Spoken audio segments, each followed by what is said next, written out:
ప్రియమైన వాళ్ళలా గమనించండి, సాతాను ఎంత కుయుక్తిపరుడు అంటే వాడు మామూలు కుయుక్తిపరుడు కాడు. ఇందాక సహోదరి చెప్పింది కదా, ఏమని, దగ్గుతే రక్తం పడి తట్టుకోలేని పరిస్థితులు నా భర్త ఉన్నాడు అని.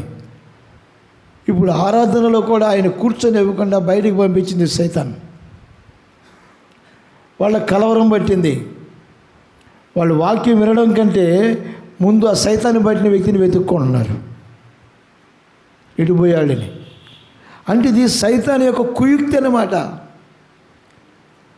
ఆత్మీయంగా ఎదగనివ్వకుండా, ఆత్మీయ స్థితిలో జీవించనివ్వకుండా ప్రతికూలాలు కలుగు చేసేటువంటి పరిస్థితి ఇది.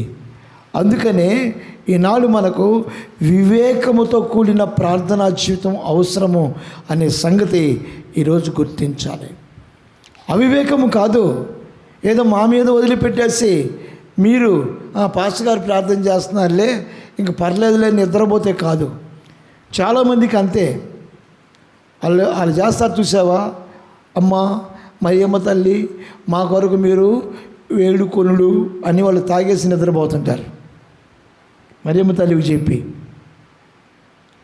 మరియమ్మ తల్లి చెప్తారు, అమ్మా మా కొరకు మీరు ప్రభు వద్ద వేడుకొనుడు, మేము తింటాము నిద్రపోతాము అని చెప్తారు.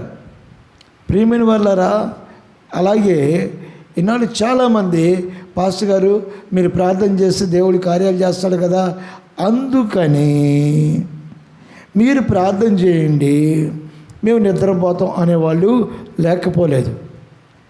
మేము నిద్రపోతాము, మేము హాస్పిటల్ చుట్టూ తిరుగుతాము, ఇంజక్షన్లు పొడిపించుకుంటామని చెప్పేవాళ్ళు లేకపోలేదు, ఉన్నారు. అయితే మీ జీవితంలో సాతానుగాడు చేసేటువంటి కుయుక్తితో కూడినటువంటి పనులు అనే సంగతిని గ్రహించినట్లుగా ఒక సంగతిని మనం చూద్దాం. దావీదుని గురించి బైబిల్లో దేవునికి ఇష్టానుసారులైన మనుషులు అని రాయబడి ఉంది.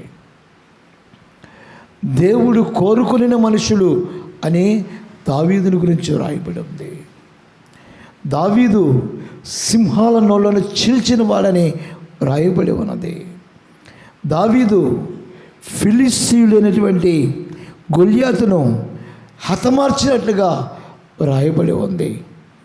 ఈ విధంగా ప్రతి విషయంలో దేవుని కాపుదల కలిగిన వాడు, దేవుని తోడు కలిగిన వాడు, సింహాలను చీల్చినవాడు, గొల్యాతును 6 మూరల జానెడు పొడుగున్నటువంటి వ్యక్తి అయినటువంటి ఆ ఫిలిస్తీయుని చంపగలిగిన వాడు. అటువంటి దేవుని తోడు కలిగిన వ్యక్తినే సాతానుగాడు అవివేకముతో కూడిన మనిషినిగా మార్చేందుకు వరకు వాడు తిరుగుతూ సంచరిస్తూ ఉన్నాడన్న సంగతిని ఈనాడు ప్రతి ఒక్కరూ గుర్తించాలి, ప్రతి ఒక్కరూ గ్రహించాలి. దావీదును పడగొట్టిన సాతాను నిన్ను పడగొట్టదా, నన్ను పడగొట్టదా? మనం తొట్టిల్లిపోయి దేవునికి దూరస్థలముగా జీవించేటట్టుగా చేయదా? ఏమండి, దేవుడు ఉన్నాడని మనకు తెలుసు, దేవుని సన్నిధిని గురించి వివరాలు మనకు తెలుసు. అయినను మనలను నిద్రపుచ్చేటువంటి సాతానుగాడు ఈరోజు మన మధ్యలో, మన కుటుంబాలలో మనతో ఉండి మన మధ్యలో సంచరిస్తున్నాడనే సంగతి తెలియదా మనకి?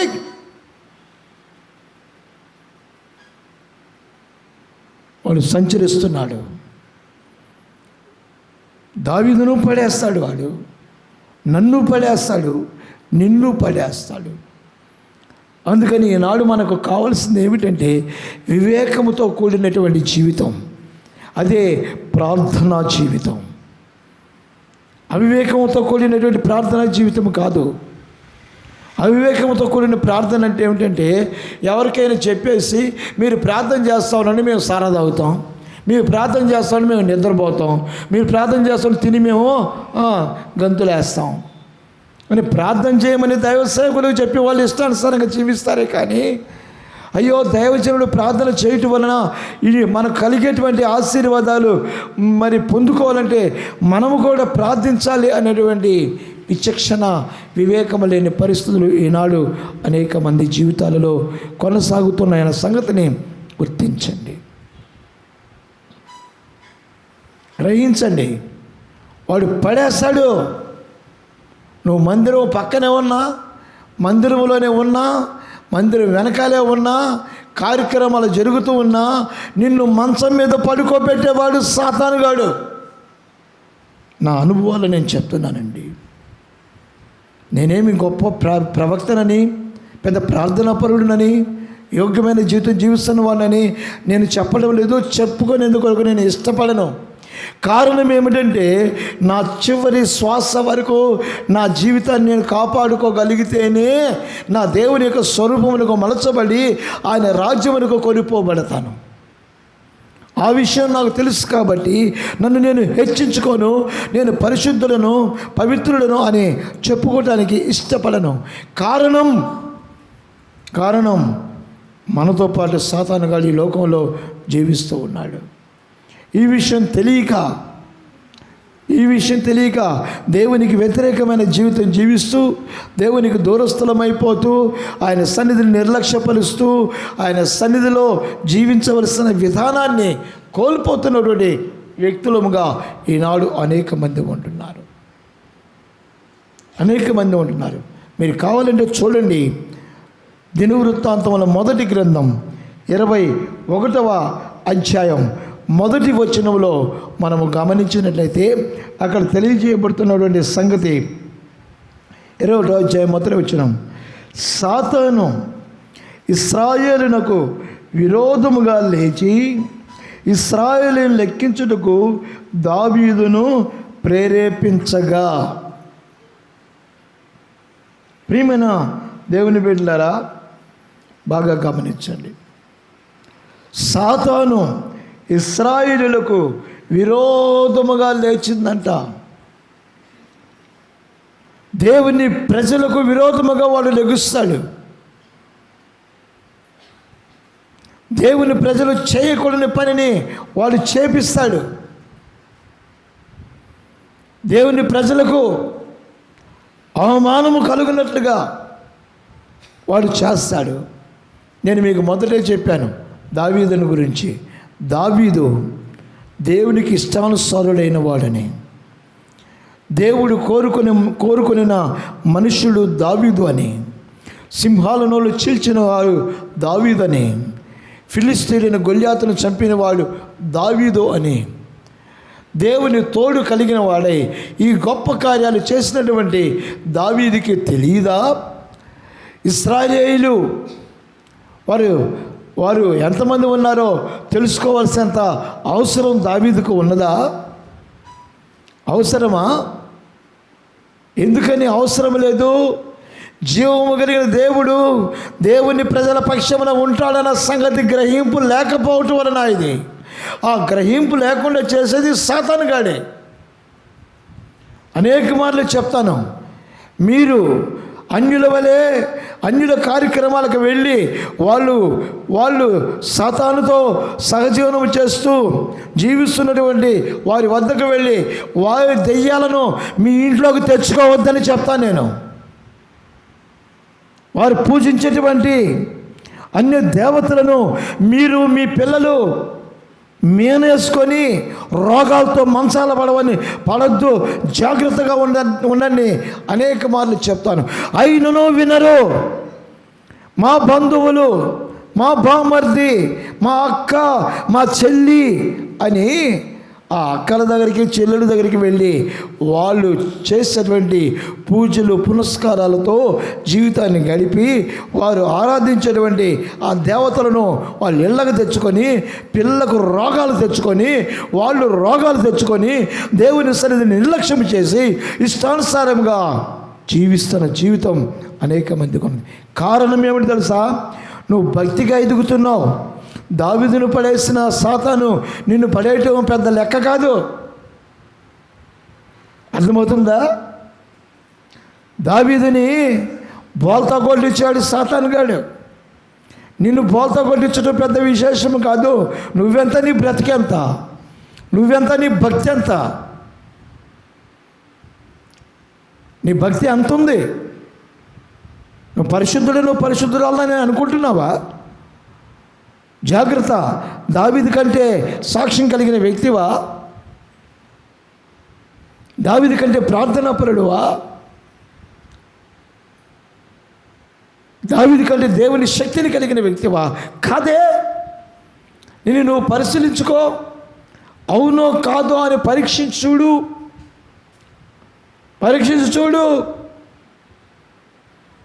దావీదే పడిపోయాడు అంటే మిమ్మల్ని మీరు కూడా పడిపోండి. ఆయన పడిపోయాడు కదా, అంత రోడ్డే పడిపోయాడు, మీరు ఒక పెద్ద లెక్క అని అనుకోమాకండి. కాదు, దావీదును పడగొట్టిన సాతాను గాడు మనల్ని కూడా పడగొడతాడు. కాబట్టి దావీదు ఎంత భక్తిపరుడో అంతకు మించిన భక్తిని ఈరోజు మనము సంపాదించుకోవాలి. దేవునికి స్తోత్రం, హల్లెలూయా. అంతకు మించినటువంటి దేవుని సన్నిధిని మనము కోరుకోవాలి. యేసు ప్రభు వారి వద్దకు వచ్చి శాస్త్రులు పరిసయ్యుల గురించి శిష్యులు చెప్పినప్పుడు ప్రభు అంటాడు, వారు పుదీనాలోనూ జీలకర్రలోనూ అన్నిటిలోనూ దశమ భాగాలు తీస్తారు.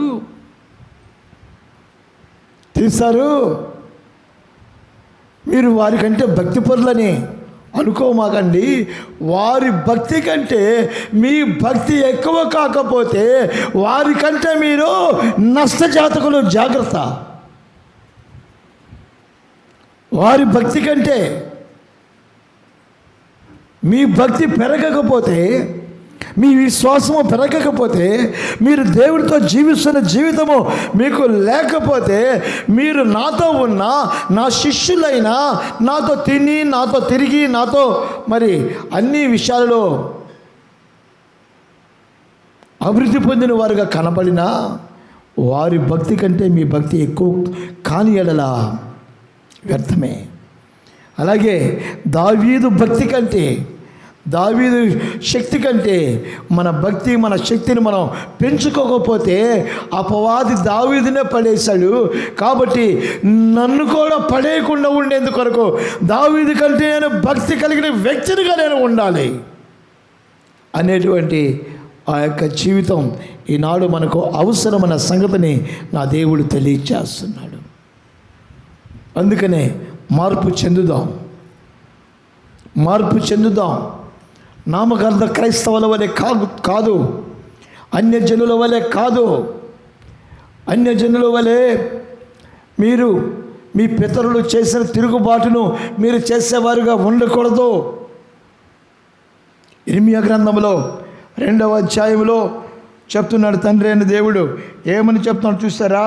2వ అధ్యాయము 5వ వచనంలో, నా యందు ఏ దుర్నీతి చూసి మీ పితరులు వ్యర్థమైన దానిని అనుసరించి తాము వ్యర్థులగునట్లు నా యొద్ద నుండి దూరముగా తొలగిపోయేది.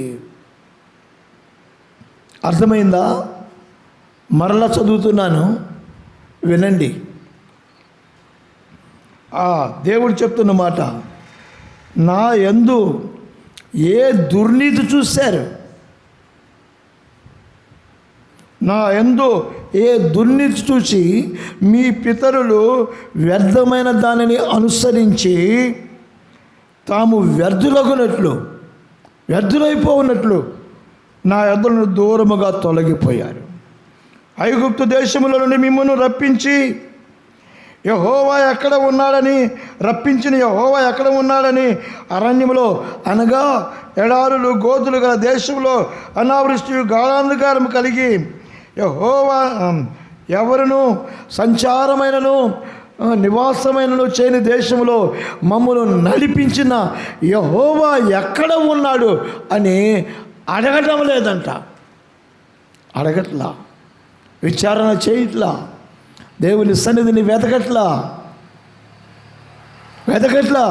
ఎప్పుడు నా ప్రాణమా తినుము, త్రాగుము, సుఖించుము, లక్షలు సంపాదించి బ్యాంకులో వేసుకున్నాము, లక్షలు సంపాదించి బీరువాలో దాచిపెట్టుకున్నాము, నా భార్యకి మెడలో నెకలెస్ చేయించి పెట్టాలి కదా, తలలెత్తండి, సిగ్గుపడద్దు. సిగ్గుపడితే దేవుడు కూడా సిగ్గుపడతాడు మీ విషయంలో. ఏం చూసి మీరు వ్యర్థులవుతున్నారు? మీరు నాలో ఏ దుర్నీతి చూసి నాకు దూరం అవుతున్నారు అనేటువంటి విషయాన్ని దేవుడు ప్రవక్త అయిన ఇర్మియా ద్వారా తెలియచేస్తున్నాడు. దావీదు కూడా సాతాను ప్రేరేపణ వలన మరొక చోటు కూడా చూద్దాం. చూడండి, యెషయా గ్రంథం 54వ అధ్యాయం 17వ వచనం. 54:17 చదవాలి త్వరగా.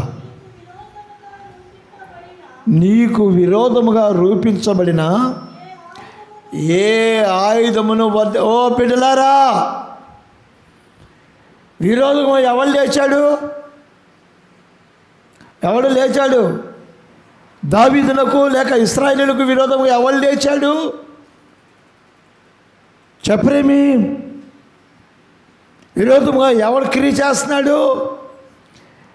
మిమ్మల్ని దేవుని సన్నిధికి రానియకుండా విరోధముగా మిమ్మల్ని ఇంట్లో పడుకు పెడుతున్నవాడు ఎవడు?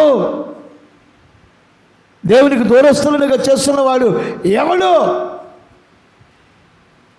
ప్రవక్తల ద్వారా చెప్తున్నాడు, విరోధముగా రూపించబడిన ఏ ఆయుధము వాడు వర్ధెలడు. వాడికి సపోర్ట్ చేసిన నువ్వు వర్ధెలవు, వ్యర్థురాలు అయిపోతావు అనే సంగతిని చెప్తున్నాడు. నీకు విరోధముగా లేచిన వాడు వర్ధెలడు. నువ్వు వాడిని అనుసరిస్తున్నావు కాబట్టి నువ్వు వర్ధెలవు, వ్యర్థురాలు అయిపోతావు. ఇది దేవుడు చెప్తున్నటువంటి మాట. దావీదు అవివేకి అయిపోయి శత్రువులతో పోరాడాలని, శత్రువులతో పోరాడేందుకొరకు శక్తి లేనివాడుగా ఇశ్రాయేలీయులను లెక్కించమని చెప్తున్నాడు. ప్రవక్తను పిలిచి, నాతానుని పిలిచి చెప్తున్నాడు. చదువుకుందాం.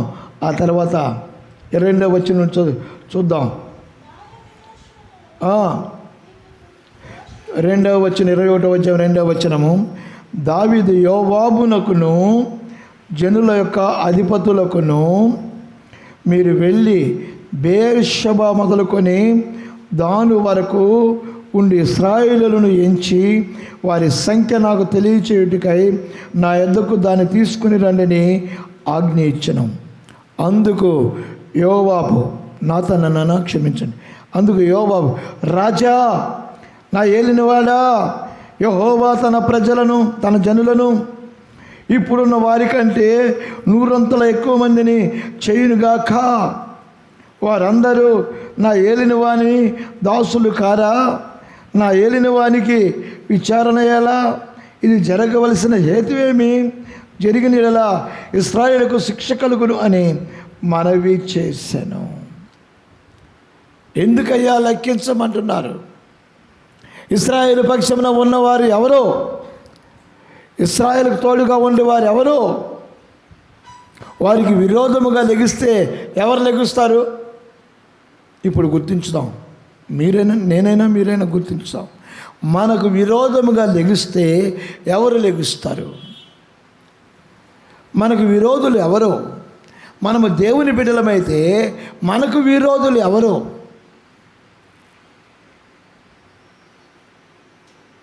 మనకు విరోధులు ఎవరు? ఈరోజు అది గ్రహించట్లేదు. కానీ పాస్టర్ గారు ఇలా చెప్పారు, అలా చెప్పారు అనుకొని బాధపడుతూ మళ్ళా వచ్చే వారం కనపడరు. ఒక వారమే కనిపించేది నెలలో, మళ్ళా కనపడరు. జాగ్రత్త. నీకు విరోధముగా సాతానుగాడు లేచి నా దేవుని యొక్క సన్నిధి యొక్క విలువను నీకు తెలియనికొని చేస్తూ ఉన్నాడు. మన దేవుని యొక్క ప్రేమను ఆయన చూపేటువంటి ఆ ప్రేమను మనకు లేకుండా వాళ్ళు చేస్తాడు. అయితే ప్రవక్తల ద్వారా తెలియచేస్తున్నటువంటి మాట ఏమిటంటే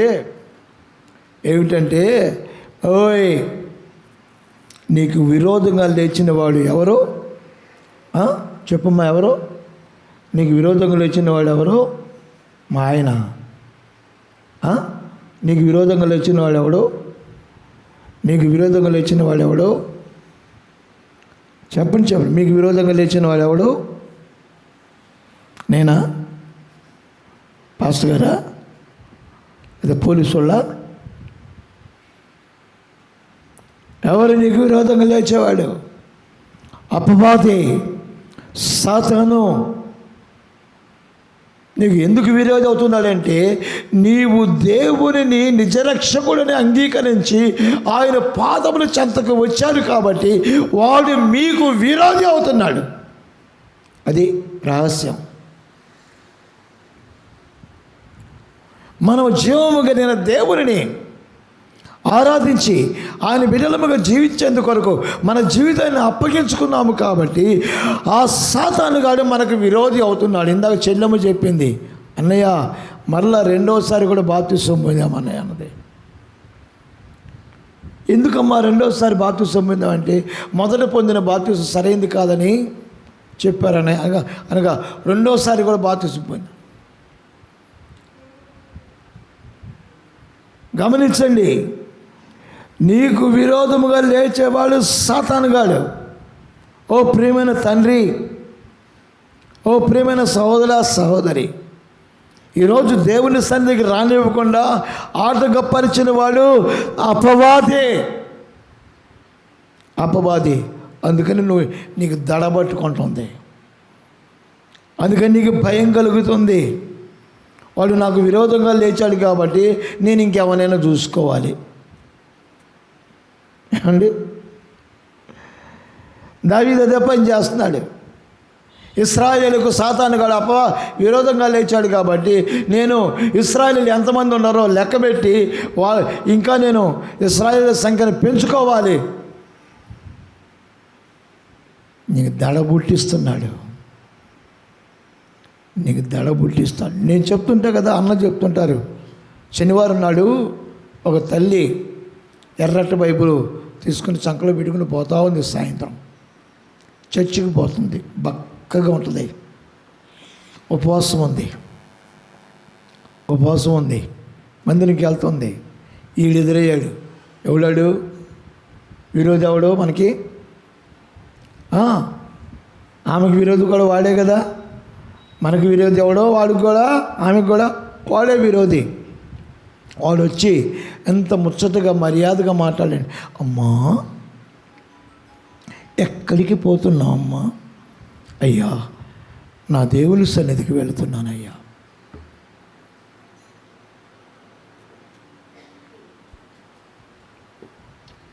ఇవాళ ఏంటమ్మా, ఎందుకు వెళ్తున్నావు ఈరోజు అంటే, అయ్యా వాళ్ళు శనివారం కదా, ఉపవాస ప్రార్థన, అందుకని ఉదయం నుంచి ఉపవాసం ఉండి ఇప్పుడు ప్రభు సన్నిధికి వెళుతున్నానయ్యా.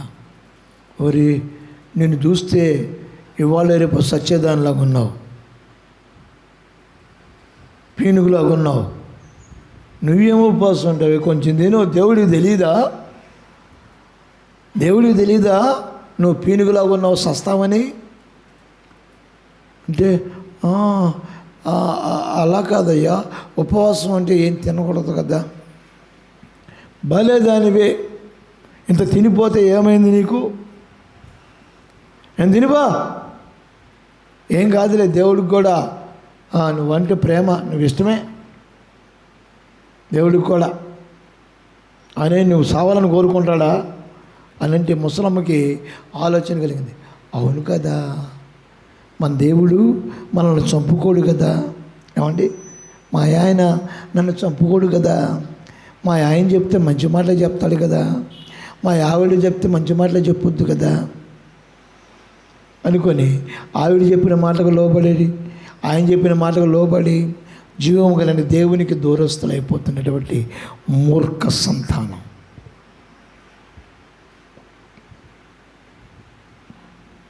నమ్మింది పాప ముసలిది. వెళ్ళింది. పొద్దునుండి నా అన్నం కొంచెం చద్దాను ఉంటే పండు మిరగాల పచ్చడి వేసుకొని గబ్బగా కలుపుకొని మెక్కేసి అప్పుడు పోయింది. ఇప్పుడు ఏమైంది చెప్పండి? దేవునికి విరోధముగా లేచాడా వాడు? ఈమెకి విరోధంగా లేచాడా? నీవు దేవుని నమ్ముకున్నందువలన దేవునికి విరోధి అయిన వాడు నీకు కూడా విరోధి అవుతున్నాడు. అది అలా నేర్చుకుందాం మనం. వింటున్నారా? నీవు దేవుని నమ్ముకున్నందువలన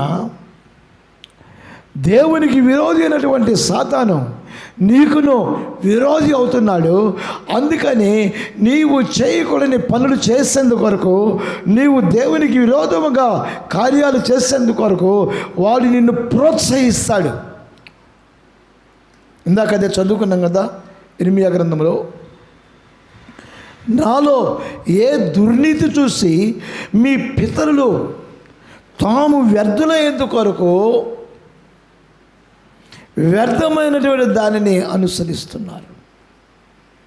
వ్యర్థులయ్యేందు కొరకు వద్దు.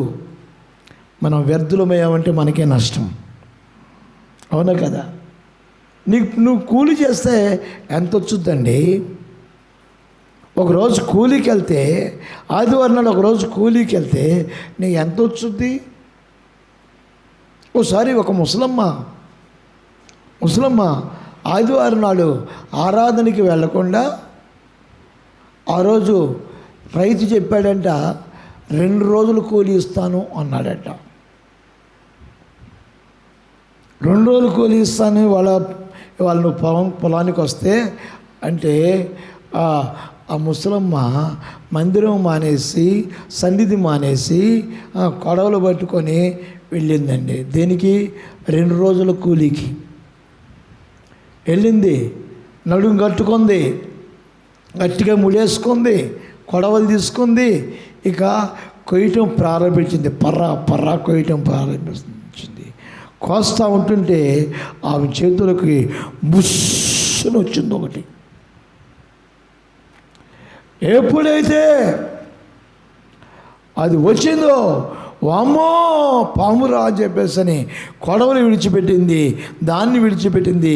ఇక పరుగో ఎక్కడికి పరిగెత్తిందో తెలుసా? తిన్నగా ఏ సన్నిధిని అయితే విడిచిపెట్టి వచ్చిందో, ఏ సన్నిధిని అయితే విడిచిపెట్టి 2 రోజుల కూలి కొరకు వెళ్ళిందో ఆ సన్నిధికి పరిగెత్తుకుంటూ వెళ్ళింది. వెనకాల ఎవరు పడుతున్నారు? విరోధి అయిన అపవాది. జాగ్రత్త. దేవునికి విరోధముగా లేచి నీవు వ్యర్థురాలు అయిపోవద్దు. దేవునికి విరోధముగా లేచి పోలీసుల చేతిలో చిక్కి పోలీసులతోటి దెబ్బలు తిని జీవితాన్ని అంధకారమయం చేసుకోమాకు. నువ్వు విరోధముగా లెగిస్తే దేవుడు అన్నాడు, నీకు విరోధముగా లేచిన ఏ ఆయుధము వర్ధిల్లదు. కాబట్టి విరోధముగా లేచిన దాన్ని నువ్వు గద్దించు, నువ్వు వ్యతిరేకించు. పేతురుతో యేసు ప్రభువు వారు చెప్పింది అదే. ఏం చెప్పాడు అంటే, సాతాను నిన్ను జల్లించాలని కోరుకుంటుంది.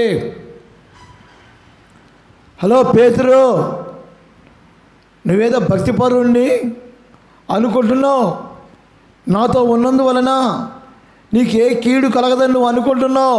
ఇదిగో నాకు విరోధముగా లేచిన వాడు అపవాది, వాడిని నేను జయించగలను, వాడి తలను చితగొట్టగలను, వాడిని జయించి జయోత్సాహంతో నా తండ్రి వద్దకు వెళ్ళగలను. కానీ ఈరోజు నువ్వు జయించాలంటే, వాడిని జయించాలంటే నీకు కావలసింది ఏమిటో తెలుసా? వాడిని ఎదిరించే ధైర్యం నీకు కావాలి, వాడిని ఎదిరించే శక్తి నీకు కావాలి. వాడు నీకు విరోధముగా లేచి నిన్ను జల్లించాలని కోరుకుంటున్నాడు వాడు. జల్లించాలని కోరుకుంటున్నాడు. అందుకని అపవాదిని ఎదిరించు. చప్పట్లు కూడా దేవుని మహిమపరచుకుందాం. ఆయన చెప్తున్నటువంటి ఆలోచన, ఆయన ఇస్తున్నటువంటి ఆలోచన, అపవాదిని ఎదిరించు, వాడు నీ నుంచి పారిపోతాడు. అపవాదిని ఎదిరించు. నాకు విరోధంగా లేచాడు కాబట్టి నేను వాడి తలను చితక తొక్కేస్తున్నాను. నాకు విరోధముగా లేచాడు, నా పిల్లలకు విరోధముగా లేచాడు కాబట్టి, నా పిల్లలను నాశనం చేయాలని వాడు అనుకున్నాడు కాబట్టి, వాడిని నేను చితగొట్టేందుకు కొరకు, వాడిని నాశనం చేసేందుకు కొరకు నేను సిద్ధముగా ఉన్నాను.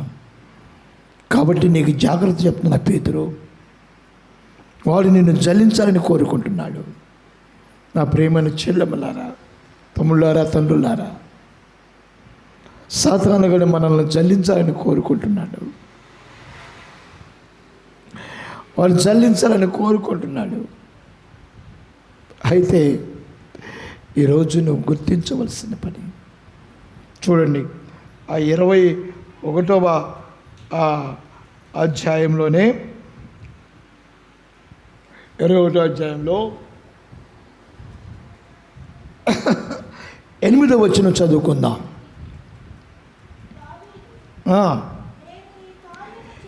ఈ కార్యము చేసి అధిక పాపము తెచ్చుకుంటుని నేను మిక్కిలి అవివేకముగా ప్రవర్తించితిని.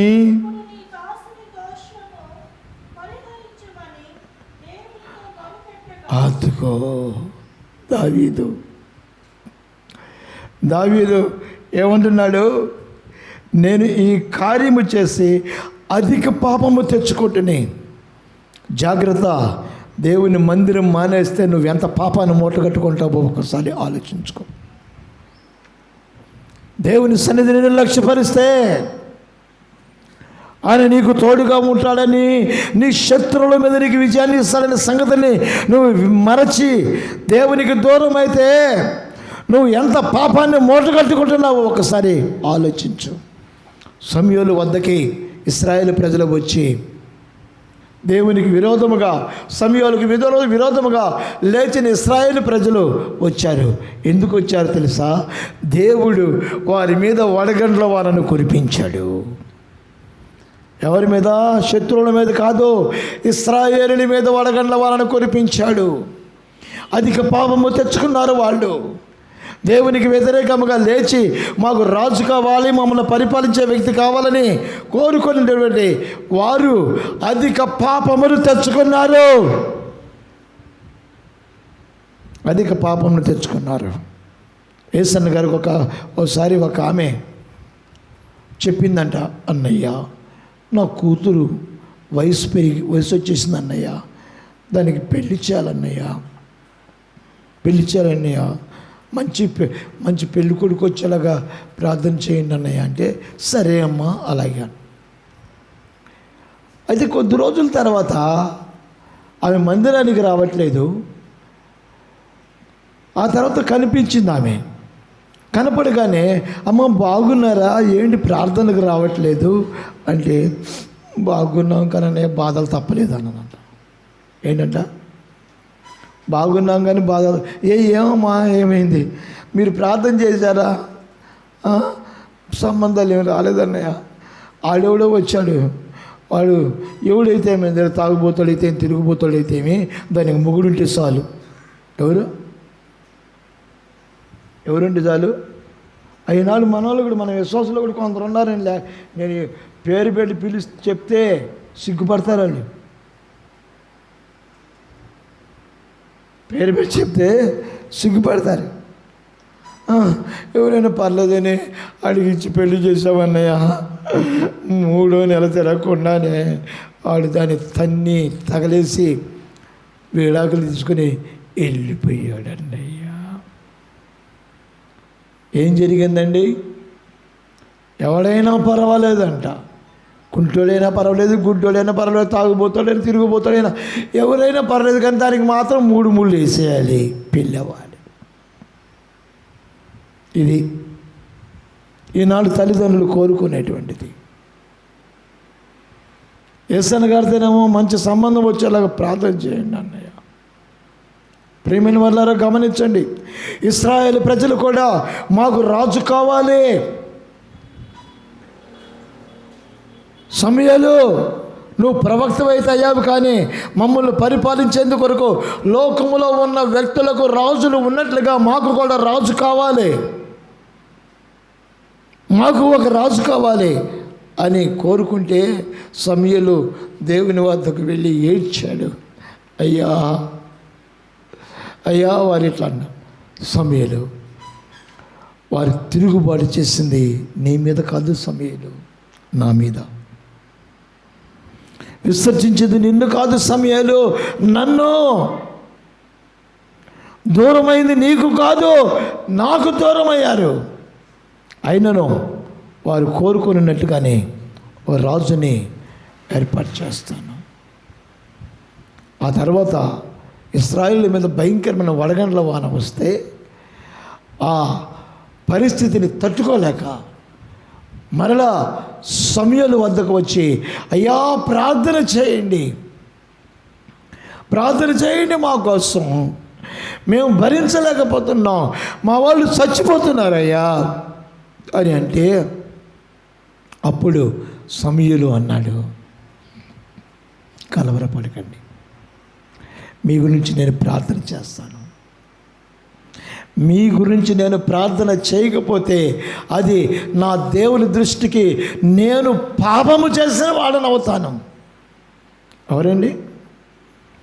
మీ గురించి నేను ప్రార్థన చేయకపోతే నా దేవుని దృష్టికి నేను పాపము చేసిన వాడను అవుతాను. అర్థమవుతుందా? ఎందుకు మేము ఈ ప్రయాసపడుతున్నాం అర్థమవుతుందా? ఎందుకు ఈ విధంగా మీ ఇళ్ళ చుట్టూ తిరుగుతున్నాం అర్థమవుతుందా? ఎందుకని మీకు ఫోన్లు చేసి మరీ రప్పించుకుంటున్నాము అర్థమవుతుందా? మీ నిమిత్తము మేము ప్రార్థన చేయకపోతే మేము నా దేవుని దృష్టికి పాపము చేసిన వారము అవుతాం.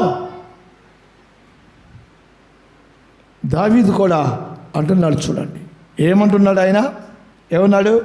నేను ఈ కార్యము చేసి అధిక పాపము తెచ్చుకుంటుని. ఇశ్రాయేలీయులారా, మీ మీద కాదు పాపము ఏలుబడి చేస్తుంది, నా మీద. ఇంకా ఏమన్నాడు? నేను మిక్కిలి అవివేకంగా ప్రవర్తించితని. దేవుడు నన్ను ఇష్టపడ్డాడు, దేవుడు నన్ను కోరుకున్నాడు, సింహాలను చంపే శక్తినిచ్చాడు, ఎలుగుబంట్లను చంపే శక్తినిచ్చాడు, గొల్యాతును చంపే శక్తినిచ్చాడు. ఆయన నాకు తోడుగా ఉన్నాడు. ఆయన ఇశ్రాయేలు ప్రజల మీద నన్ను రాజునుగా చేశాడు. అయితే నేను ఇశ్రాయేలులకు విరోధముగా లేచిన అపవాది యొక్క ఆలోచనలకు నేను లోబడిపోయాను, అవివేకముగా నేను ప్రవర్తించాను, అవివేకంగా ప్రవర్తించాను. ఇప్పుడైనా వివేకము కలిగిన వారై దేవునికి సమయాన్ని ఇస్తారా? వివేకమును లేచి దేవునికి సమయాన్ని ఇస్తారా? ఆయనను ఆరాధించవలసినటువంటి నియామకపు ఆరాధనలకు వచ్చి పాపమును మూటగట్టుకొనకుండా పరిశుద్ధతను కాపాడుకునే వారిగా ఉంటారా? లేకపోతే అవివేకంగా ప్రవర్తించి ఆత్మీయ జీవితాన్ని అంధకారమయం చేసుకుంటారా? ఏమన్నాడు? నేను ఈ పని చేసి, ఏ పని? ఇప్పుడు మీరు ఆలోచించుకోండి, ఏం పని చేసి దేవుని సన్నిధికి దూరం అవుతున్నారు?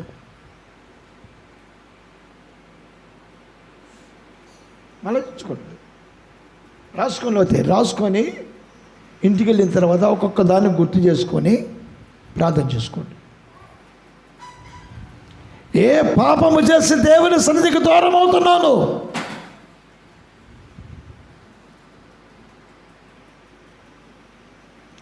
ఏ పాపము చేసి దేవునికి దూరం అయిపోతున్నాను? ఒకసారి ఆలోచించుకో. ఎక్కడన్నా బెదరం అంటే, అన్నయ్య బిజినెస్ చేస్తున్నానన్నయ్య. ఎక్కడనో చెల్లమ్మా అంటే, అన్నయ్య సీరియల్ చూస్తున్నానన్నయ్య.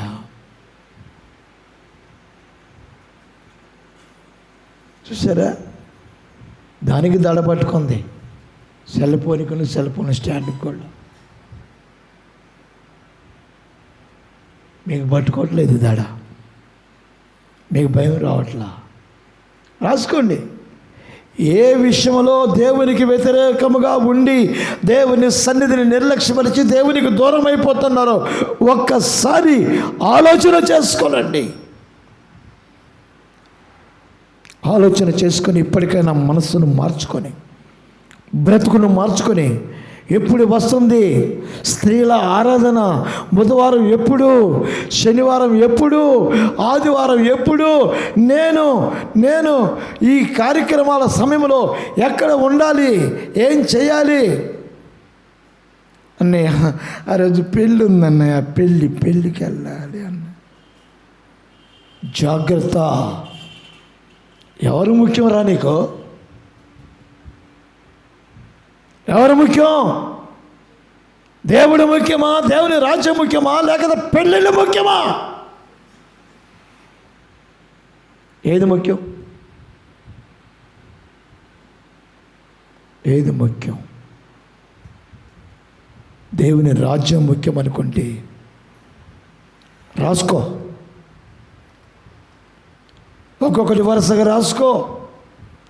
అవివేకముగా ప్రవర్తించిన ప్రవర్తనలు ఏమిటో గుర్తు చేసుకో. దేవునికి విరోధముగా అవివేకపు పనులు చేసావే, వాటిని గుర్తు తెచ్చుకో. ప్రార్థన చేసుకో. నా దేవుడు క్షమిస్తాడు, నా దేవుడు క్షమిస్తాడు. ఎంత చక్కగా ఉందో చూడండి. ఏమన్నాడు ఆయన? నేను ఈ కార్యము చేసి అధిక పాపము తెచ్చుకుంటుని, నేను మిక్కిలి అవివేకముగా ప్రవర్తించుతుని, ఇప్పుడు నీ దాసుని దోషము పరిహరించుమని దేవునితో మొరపెడతారా?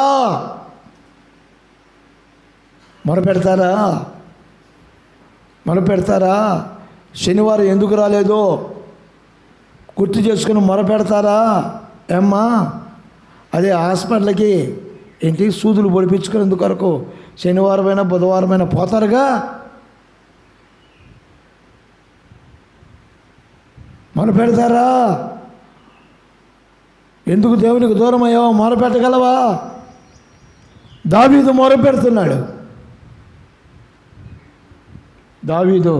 మొరపెడుతున్నాడు. ఇంకా చూడండి, దావీదు చేసిన అవివేకం వలన ఎంతమంది చచ్చారో ఒకసారి చూడండి.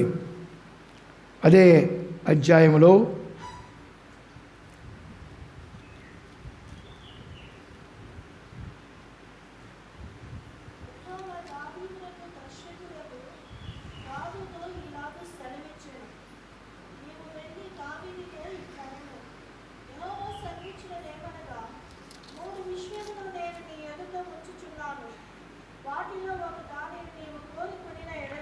పద్నాలుగో వచనంలో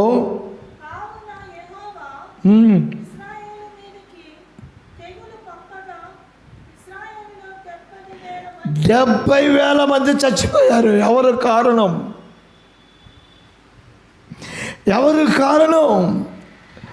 అపవాది ఇశ్రాయేలు ప్రజలకు వ్యతిరేకంగా లేచినప్పుడు దావీదు దానికి లోబడి అవివేకంగా ప్రవర్తించడం వలన ఇశ్రాయేలు 70,000 మంది చచ్చారు.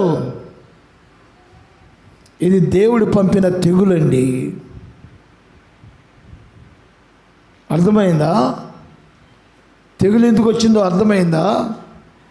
అవివేకంగా ప్రవర్తించడం వలన వచ్చినటువంటి తెగులట. ఇప్పుడు చదువుకుందాం రండి. కొంచెం కిందకు వచ్చేసి 26వ వచనమునకు వచ్చేస్తే అక్కడ మనకు తెలియదు.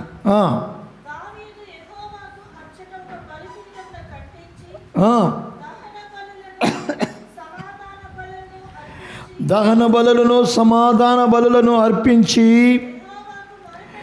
యెహోవాకు మొరపెట్టగా ఆకాశము నుండి దహన బలిపీఠం మీదకి అగ్ని వలన అతనికి ప్రత్యుత్తరం ఇచ్చను.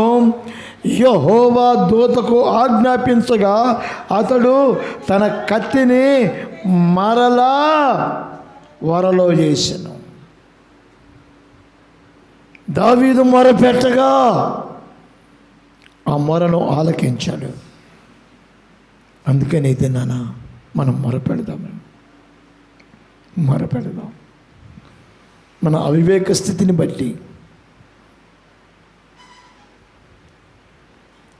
స్థితిని బట్టి, మన కుటుంబాలకు శాపం వచ్చేలాగా మనం చేసుకోవద్దు. పిల్లలకు శాపం కలిగేలాగా చేసుకోవద్దు. ఈరోజు నీ దగ్గర ఉన్న డబ్బును బట్టి ఎర్రగా బొర్రగా నువ్వు కనబడవచ్చు. ఖరీదైన కారులో తిరగవచ్చు. ఖరీదైన వెండి బంగారాలు ధరించుకునవచ్చు. ఖరీదైన ఇళ్లలో నువ్వు ఉండవచ్చు. కానీ నా దేవునికి వ్యతిరేకముగా నువ్వు ఎన్ని అనుభవించినా అది వ్యర్థమే. నువ్వు అవివేకివి, వివేకము కలిగిన వ్యక్తివి కాదు. దేవుడు ఎవరు ఉన్నారా అని వెతుకుచున్నాడట. వివేకము కలిగి యెహోవాను వెతుకువారు కలరేమని ఆకాశము నుండి ఆయన తొంగి చూస్తున్నాడట. వివేకము కలిగి యెహోవాను వెతుకువారు కలరేమని. వెతుకుదామా? వివేకంతో వెతుకుదామా? లేక అవివేకముతో మన కుటుంబాలను, మన దేశాన్ని, మన రాష్ట్రాన్ని, మన పట్టణాలని నాశనం చేసుకుందామా?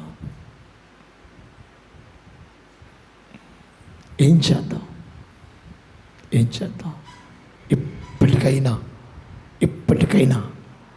ఇప్పటికైనా మన బ్రతుకులు మార్చుకొని ప్రభు పాదాల దగ్గరికి వచ్చి మొరపెడితే ఆయన నీవు అర్పించిన దహన బలికి ఆకాశము నుంచి అగ్నిని పంపించి దానిని కాల్చి నిన్ను అంగీకరిస్తాడు.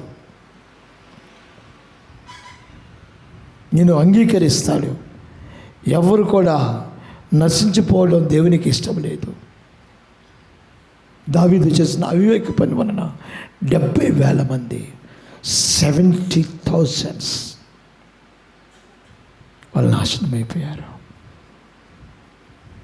మరి నిన్ను నువ్వు కాపాడుకుంటావు, నీ పిల్లల్ని కాపాడుకుంటావు, నీ సంఘాన్ని కాపాడుకుంటావు, నీ ఉన్న రాష్ట్రాన్ని కాపాడుకుంటావు, పట్టణాన్ని కాపాడుకుంటావు. అది నీ చేతుల్లో ఉంది. అందుకనే వివేకము కలిగి యెహోవాను వెతుకువారు కలరేమోనండి. ఆయన ఆకాశం నుంచి చూస్తున్నాడట, తొంగి చూస్తున్నాడు. ఇప్పుడు చూస్తున్నాడు. ప్రార్థన చేసుకుందామా? మొరపెడదామా? మోకరించండి.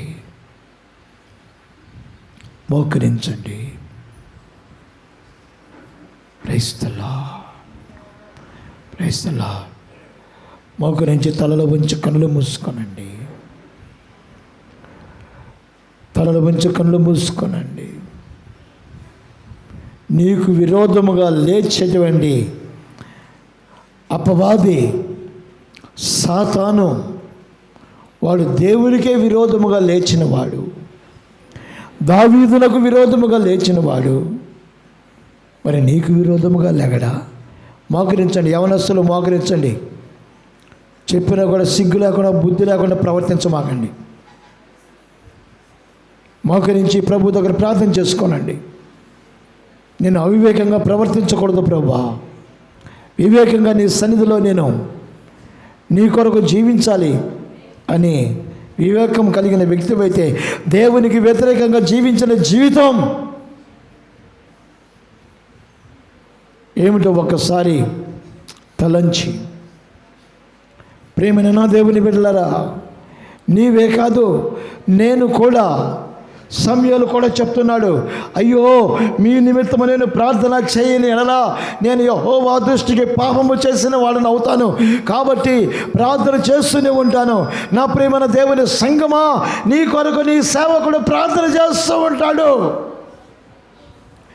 ప్రియమైన దేవుని సంగమా, మీరెవరు కూడా అవివేకులుగా ఉండకూడనట్లుగా నీ సేవకుడు నీ కొరకు ప్రార్థన చేస్తాడు.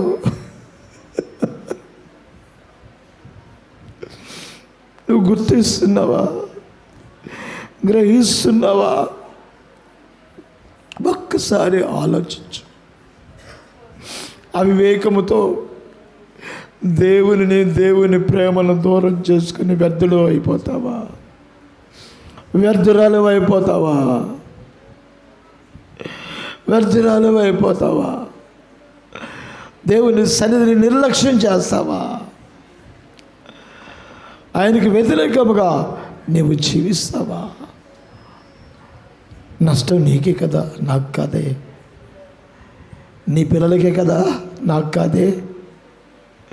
నీ కుటుంబానికే కదా, నాకు కాదే. గ్రహించిన వ్యక్తివైతే నోరు తెరిచి ప్రార్థన చేసుకో. అయ్యా, అవును తండ్రి, అనేక మార్లు నేను అవివేకంగా ప్రవర్తించి నీ నామములకు అవమానము తెచ్చేటువంటి వ్యక్తినిగా నా జీవితాన్ని కొనసాగిస్తున్నాను. నన్ను క్షమించు ప్రభు అని ప్రభు దగ్గర వేడుకోనండి. నోరు తెరవండి, నోరు తెరవండి, నోరు తెరిచి ప్రార్థన చేసుకోనండి. ఇదే అనుకూల సమయం, ఇదే అనుకూల సమయం. నీ స్థితిని మార్చేటువంటి సమయం,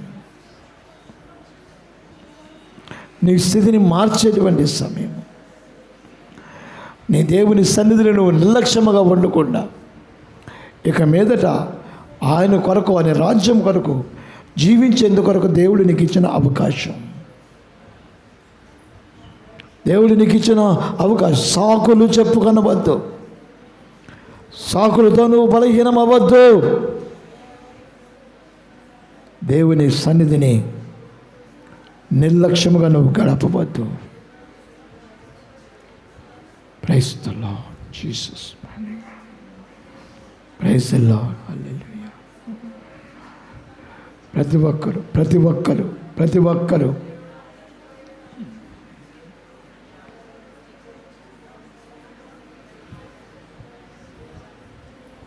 ప్రతి ఒక్కరు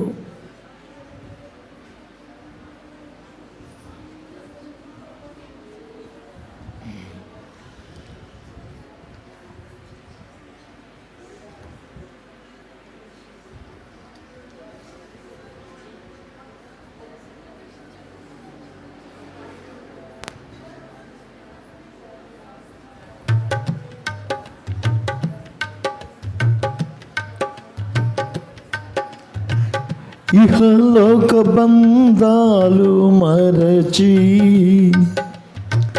నీ ఎదుటే నేను నిలచి, ఇహలోక బంధాలు మరచి నీ ఎదుటే నేను, నీవిచ్చు బహుమతులు నే స్వీకరించి నిత్యానందముతో పరవశించు వేళ, నీవిచ్చు బహుమతులు నే స్వీకరించి నిత్యానందముతో పరవశించు వేళ, ఏమౌదును నేనేమౌదును, ఏమౌదును నే, ఎవరు సమీపించ తేజస్సులో. అందరూ హల్లెలూయా. ఎవరు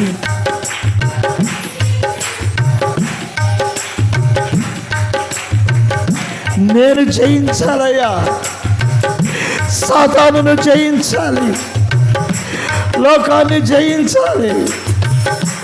నీవు జయించావు, నేను కూడా జయించాలి. జయించిన వారితో కలిసి నీ సింహాసనము నీ చేరగా, జయించిన వారితో కలిసి ఆమేన్ నీ సింహాసనము నీ ఎవరికి తెలియ ఓ క్రొత్త పేరుతో నిత్య మహిమలు నన్ను పిలచే ఆ శుభవేళ. ఎవరికి తెలియని ఆమేన్ నన్ను పిలచే ఆ శుభవేళ. జయించిన వారితో నీవు జయించవయ్యా, నేను జయించాలయ్యా. అవివేకంగా ప్రవర్తించకూడదయ్యా, వివేకము కలిగి నిన్ను వెతకాలయ్యా. జీసస్ జయించిన వారితో నీ సింహాసనము నే చేరగా. జయించిన హల్లెలూయా ఆమేన్ నీ సింహాసనము జయించిన హల్లెలూయా.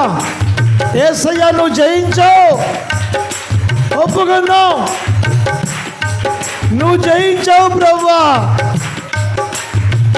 జయించిన హల్లెలూయా నీ సింహాసనము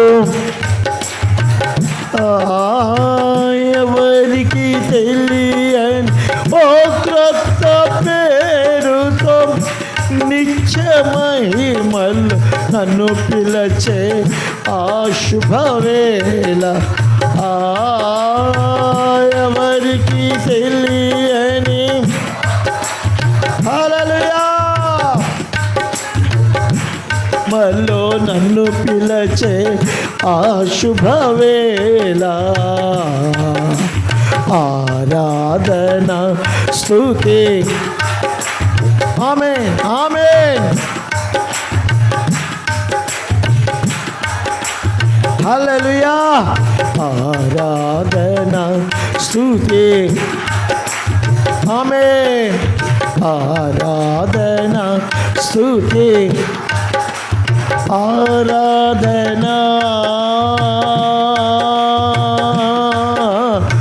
ఆరాధన యేసయ్యా ఆరాధన ఆరాధన ఆరాధన ఆరాధన ఆరాధన ఆరాధన నీవే నీవేనా నీవే నీవేనా ఆనందము నీవే యేసయ్యా నీవే నీవే నా నీవే నీవే నా ఆత్మకు ఆనందము నీవే నీవే నా ఆత్మకు హల్లెలూయా నీవే నీవే నా ఆనందము నీవే నీవే నా ఆత్మకు ఆరోగ్యము యేసయ్యా యేసయ్యా యేసయ్యా యేసయ్యా యేసయ్యా యేసయ్యా చప్పట్లు స్వరమెత్తి గట్టిగా యేసయ్యా యేసయ్యా యేసయ్యా నా యేసయ్యా యేసయ్యా యేసయ్యా నా యేసయ్యా యేసయ్యా యేసయ్యా నా యేసయ్యా యేసయ్యా యేసయ్యా నా యేసయ్యా ఆరాధనా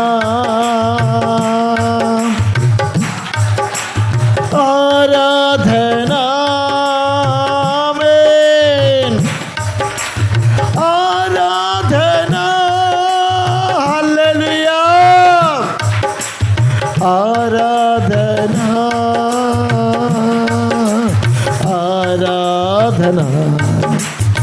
ఆరాధన ఆరాధన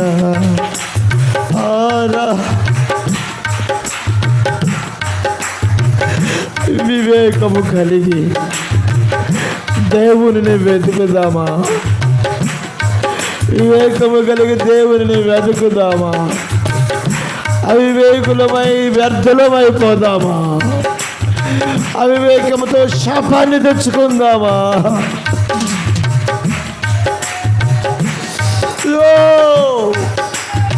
జీసస్ జీసస్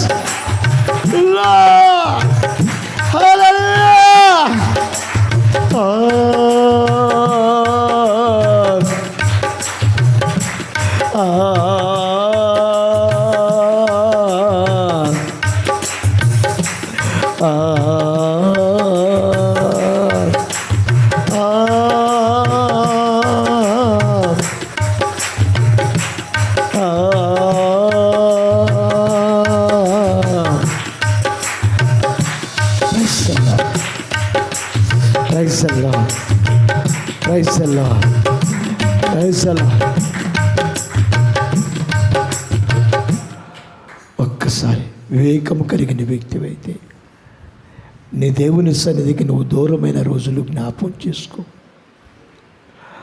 ఆయన సన్నిధిని విసర్జించిన రోజులు జ్ఞాపకం చేసుకో. నాలో ఏ దుర్నీతి చూసి నాకు దూరం అయిపోయారు అంటున్నాడు నా ప్రభు. నాలో ఏ దుర్నీతి చూసి మీ పితరులు వ్యర్థులైపోయారు, నాకు దూరం అయిపోయారని అంటున్నాడు. నీలో దుర్నీతి ఉందా? దేవునిలో దుర్నీతి ఉందా? నీలో దుర్నీతి ఉందా? సాతానులో దుర్నీతి ఉందా? నువ్వు వ్యర్థుడమైపోయావా లేకపోతే సమర్థుడవుగా ఉన్నావా? ఒక్క క్షణం ఆలోచించుకో. ఒక క్షణము ఆలోచించుకో. ప్రార్థన చేసుకోనండి. స్వరమెత్తి ప్రార్థన చేసుకోనండి. వివేకము కలిగి నిన్ను వెతకాలని ఆశపడుతున్నానయ్యా అని తీర్మానం చేసుకోనండి. ఓ తీర్మానం చేసుకోనండి. అయ్యా వివేకము కలిగి నిన్ను వెతకాలని కోరుకొని వచ్చున్నాను. అవివేకగా ప్రవర్తించి వ్యర్థురాలనుగా ఉండకూడదని నీ పాదముల చెంతకు వచ్చానయ్యా అని ప్రార్థన చేసుకోనండి.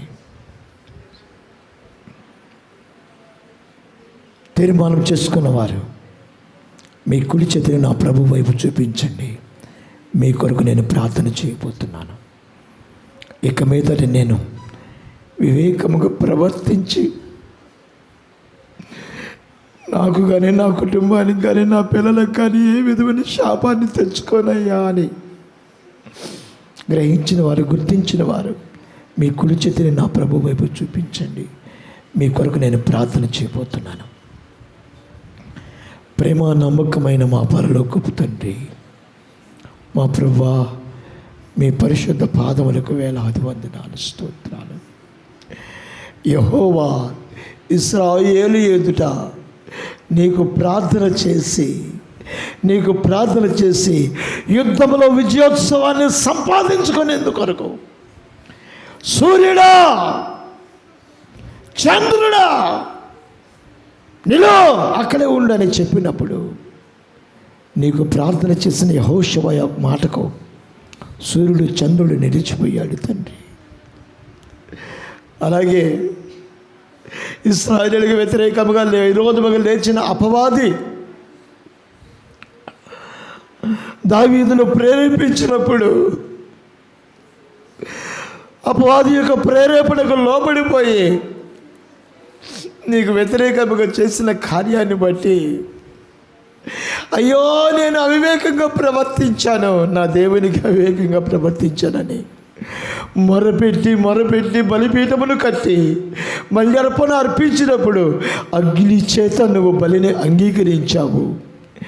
70,000 మంది చచ్చిపోయారని దావీదు గుర్తించి, అయ్యో నేను నా పితరులు చేసిన పాపము కదా, దోషము కదనే తన దోషాన్ని ఒప్పుకొని మొరపెట్టినప్పుడు నీవు ఆ మొరను అంగీకరించావు నాయన.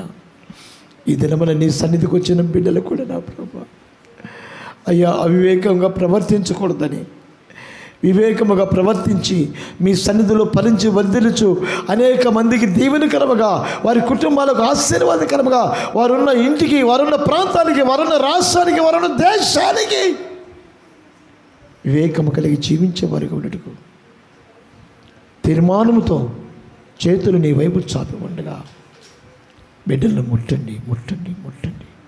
మీరు కార్యాలు చేసి మీకు మాత్రమే మహిమ తెచ్చుకున్నామని యేసు పరిశుద్ధమైన నామమున అడిగి వినయంతో వేడుకొనుచున్నాను తండ్రి. ఆమేన్, ఆమేన్.